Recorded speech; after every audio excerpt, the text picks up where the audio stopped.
Lonely rancher rescues wagon massacre survivor, not knowing she's a hidden Chinese princess. The smoke was still rising when Daniel Mercer found the wagon. It curled into the pale Wyoming sky like a dying signal no one had answered in time. The prairie stretched wide and merciless around it, golden grass bending under a restless wind, distant mountains standing silent as judges. Daniel reined in his horse at the top of a shallow ridge and stared down at the wreckage below. 2 wagons, splintered, burned, bodies. His jaw tightened. He had lived alone on his ranch for 6 years now, long enough to know what violence looked like after it finished speaking. Arrows jutted from broken wood. Bullet holes scarred the canvas. The horses were gone, stolen. Whoever had done this hadn't rushed. Daniel nudged his horse forward carefully. The smell reached him first, smoke, blood, and the heavy stillness of death. He dismounted without a word and tied his reins loosely to a charred wheel. His boots pressed into blackened earth as he moved between the fallen. A man lay face down near the second wagon, coat fine, not the kind frontier families wore. Another body, a woman, half shielded what looked like a small wooden chest, now smashed open and empty. Daniel's eyes narrowed. This wasn't a poor settler caravan. The fabric, the carving on the wagon panels, the lacquered trunk hinges. This was money, or something more than money. He was about to turn away when he heard it. A breath. Faint. Daniel froze. The wind shifted, carrying it again. A fragile, uneven inhale. He followed the sound toward the creek bed beyond the wagons. Tall grass had been flattened there, as if someone had crawled through it. He pushed the grass aside and found her. She couldn't have been more than 19. Her dark hair was tangled with ash and dried blood. A thin cut marked her forehead, but it wasn't deep. Her dress, travel-worn but finely stitched, was torn at the shoulder. One arm clutched something tight against her chest, a jade pendant. Her eyes fluttered open at the sound of his boots shifting gravel. They were sharp despite the shock in them, deep brown, alert, not wild, not broken, assessing. "You're alive," Daniel said quietly. She didn't answer. Her gaze scanned him, the rifle on his back, the revolver at his hip, the weather in his face. She understood danger. Daniel crouched slowly. Who did this? Her lips parted, but no words came. She swallowed, then whispered, "They came at dawn." Her voice carried an accent he couldn't place immediately, refined, controlled. "They were not bandits." Daniel frowned. "You sure?"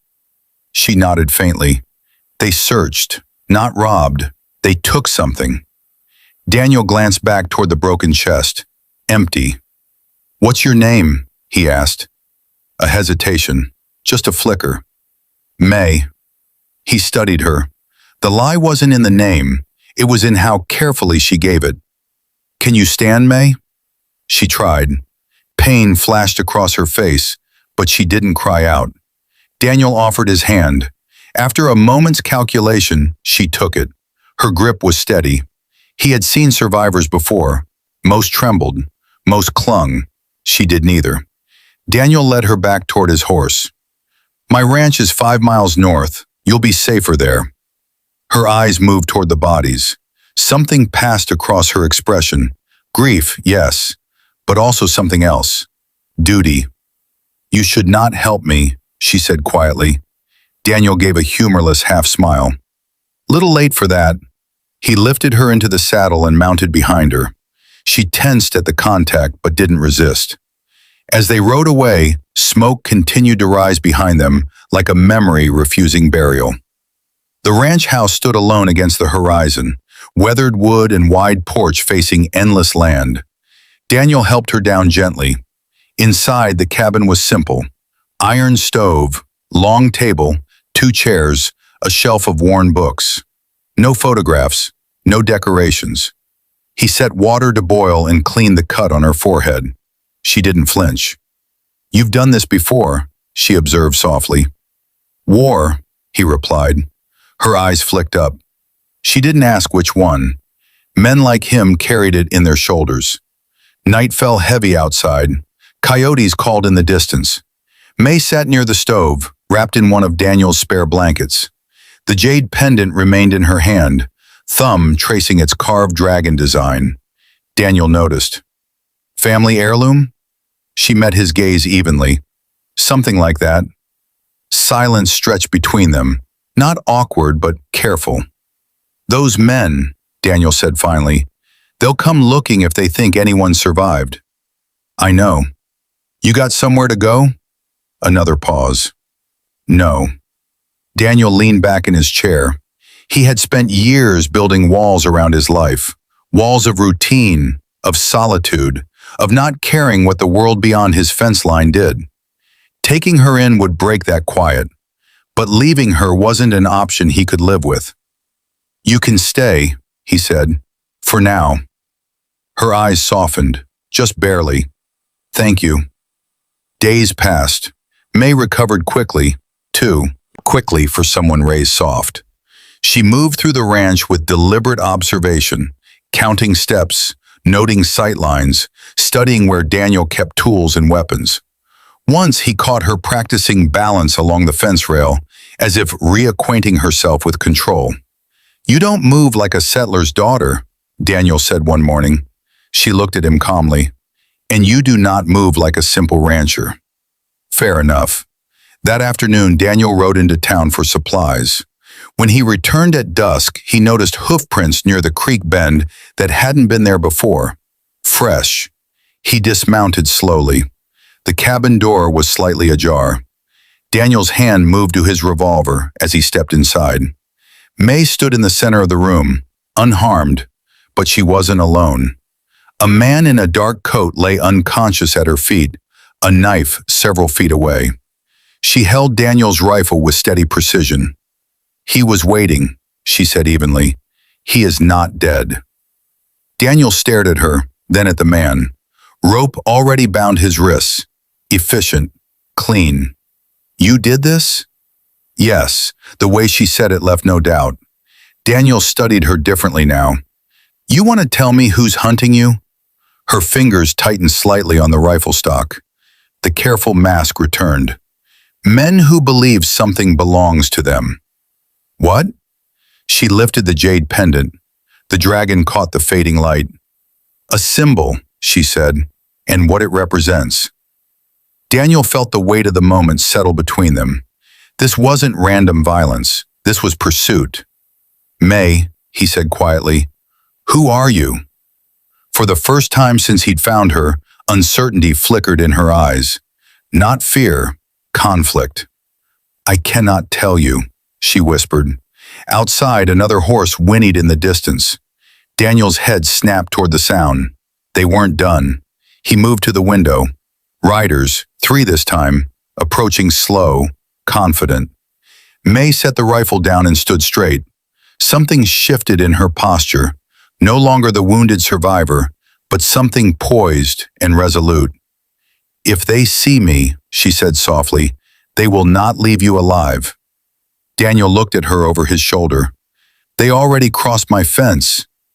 A faint, almost sad smile touched her lips. Then the first shot shattered the front window. Glass exploded inward. Daniel dropped, rolling behind the table, firing back through smoke and splinters. May moved with startling speed, retrieving the rifle and taking position near the stove for elevation. Her shot rang out, precise. One rider fell instantly. Daniel glanced at her, stunned, but no time to speak. Gunfire echoed across the prairie as night swallowed the ranch whole. And in the chaos of splintered wood and rising smoke, Daniel Mercer realized one undeniable truth.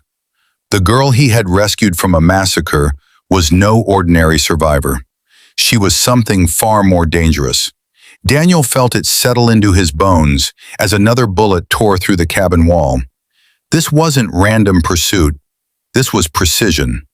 The riders outside weren't shouting, weren't firing wildly. They were testing angles, spacing themselves, cutting off escape routes. May moved before he could speak.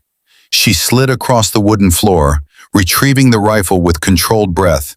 Her earlier fragility gone like smoke in wind. The calm in her eyes wasn't desperation, it was calculation. She positioned herself near the stove, using the iron frame as partial cover, and sighted through the fractured window. "One left of the trough," she said quietly. "He favors his right side." Daniel didn't question how she knew. He leaned out from behind the overturned table and fired once. The rider jerked backward in the saddle and collapsed into the dust. The second attacker dismounted, trying to use the darkness. May exhaled slowly. The rifle cracked. Silence answered. Only the wind remained. Daniel stayed still for a full 10 seconds, listening. No hoofbeats retreating. No movement in the grass. "Stay inside," he said. He stepped out onto the porch, revolver steady, scanning the shadows. 2 bodies lay near the fence line. The third was half hidden by the water trough. He approached carefully, nudging a fallen rifle away with his boot. On the inside of the man's coat was a stitched emblem, a black serpent coiled around a red sun. Daniel's jaw tightened. That wasn't frontier gang work. That was organized. When he returned inside, May was already reloading the rifle. Her hands were steady, too steady. "They will send more," she said. Daniel closed the door and barred it. "You know that for certain?" "Yes." He studied her for a long moment. The firelight caught the jade pendant at her throat. It wasn't simple jewelry. The carving was intricate, imperial in design. He'd seen enough trade caravans pass through Wyoming to recognize fine Eastern craft when he saw it. "You told me they took something from the wagon," he said. "What was it?" She hesitated, the first real crack in her composure since he'd met her. "A document," she replied, "and a seal." "What kind of seal?" Her fingers tightened around the pendant. "One that proves lineage." Daniel understood enough of the world to know what lineage meant in certain countries. His voice lowered. "Lineage to what?" Before she could answer, a distant horn echoed across the prairie. Not a ranch call, not a cattle signal, a warning. May's face went pale, not with fear, but recognition. "They have found us faster than I thought." Daniel moved to the window again. Far off on the southern horizon, faint lantern lights flickered. Not 3, not 5, many. "You expecting an army?" he muttered. She looked at him then, fully, directly. The careful restraint she'd held on to since the creek bed finally fractured. "My name is not May," she said softly. "It is Li Na." The name carried weight. Daniel waited. "My father was not a merchant," she continued. "He served the imperial court before exile forced him west. The men who attacked the wagons are agents sent to erase what remains of our bloodline." Daniel's voice stayed level. "Bloodline of what?" She met his eyes. "Of the House of Liang." The wind outside intensified, sweeping dust across the yard like advancing ghosts. Daniel didn't know foreign dynasties, didn't know court politics across oceans, but he knew pursuit when he saw it. "You're telling me you're royalty?" he said flatly. "I am telling you," she replied, "that if they capture me, they will not leave witnesses." The lantern lights grew brighter, riders fanning out in disciplined formation. Daniel checked his ammunition, counted shots, measured distance from barn to creek, calculated survival the only way he knew how. "You should leave," she said suddenly. "Take your horse and ride north. They want me." He gave her a long look. "You think they'll believe I don't know anything?" She didn't answer. Another horn call echoed, closer now. Daniel exhaled slowly. 6 years of solitude had been deliberate. After the war, after burying the last of his family, he had chosen isolation because it was quieter than loss. He had told himself he owed nothing more to the world, but the world had just ridden onto his land. He grabbed a second rifle from the rack and handed it to her. "If we're standing, we're fighting." Her expression shifted, something like respect passing through it. "You fight for a stranger?" she asked. "No," Daniel replied. "I fight for my fence line." The first wave came fast. 5 riders charged from the southern rise, firing as they rode. Bullets hammered the barn siding and shattered the last of the front windows. Daniel took position behind the rain barrel, firing in controlled rhythm. One horse screamed and toppled. Li Na didn't hesitate. She moved like someone trained since childhood, not just in defense, but in discipline. Her shots were deliberate, economical. 2 more riders fell. The remaining attackers pulled back, regrouping beyond range. Daniel ducked behind cover, breath steady but pulse elevated. "They're testing us." "Yes," she said. "They do not waste lives without certainty." Lantern lights flared brighter as additional riders crested the hill. At least a dozen now, maybe more behind them. Daniel glanced at her. "How important are you?" Her answer was quiet. "Important enough that kingdoms would prefer me dead." He almost laughed at the absurdity of it. Wyoming prairie, splintered ranch house, and a hidden princess hunted by foreign agents. But the bullets were real. The bodies in the yard were real. "So what's the plan, princess?" he asked grimly. For a split second, surprise crossed her face at the word. Then composure returned. "There is a pass north of your land," she said quickly. "Narrow. If we reach it, numbers will not matter." Daniel nodded once. He knew the pass. Tight rock walls. One entrance, one exit. "Then we move before they surround us." He whistled sharply toward the barn. His horse answered. Gunfire erupted again as the second wave advanced. This time they dismounted, spreading in a crescent formation. Professional, methodical. Daniel fired twice to pin the left flank. "On my mark." Li Na waited, breath controlled. "Now." They sprinted toward the barn under covering shots. Wood splintered behind them. A bullet grazed Daniel's sleeve but didn't slow him. Inside the barn, he cut the horses free. "Ride hard," he ordered. They burst out the back gate just as flames began licking the cabin's front porch. Smoke billowed into the night sky. The riders gave chase instantly. Hoofbeats thundered across open land as Daniel and Li Na raced north toward the narrowing rocks of the pass. The moon broke through clouds, illuminating jagged stone ahead. Arrows whistled past, so they carried bows as well. "They adapt quickly," she shouted over the wind. "So do I." Daniel reined sharply at the mouth of the pass. "Dismount." They slid from their horses and slapped the reins, sending the animals forward riderless to confuse pursuit. Behind them, the pursuing force funneled into the narrow entrance. Daniel took position behind a boulder, rifle braced. Li Na mirrored him on the opposite side. The first rider entered the choke point. 2 shots rang out in perfect unison. He fell before he hit the ground. The canyon walls amplified every echo, turning gunfire into thunder. One by one, the attackers tried to push through. One by one, they fell. But more kept coming. Daniel reloaded quickly, sweat mixing with dust along his brow. "How many of these men does your kingdom have?" "Enough," she answered grimly. A bullet ricocheted off stone inches from his head. Another struck his shoulder, spinning him backward. Pain exploded through him, hot and immediate. Li Na shifted instantly, covering his side with rapid precision. 3 more riders dropped. "Daniel!" He forced himself upright, teeth clenched. Still breathing. The remaining attackers hesitated.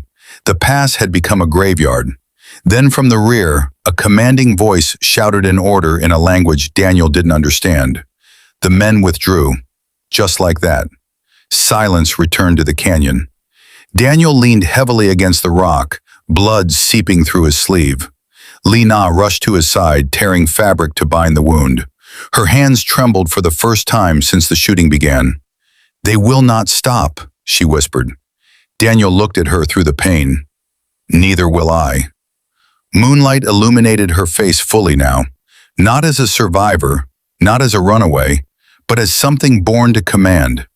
And as the wind howled through the canyon walls, carrying the scent of smoke from the burning ranch behind them, Daniel Mercer understood the full truth at last. He hadn't just rescued a massacre survivor, he had placed himself between an empire and its lost princess.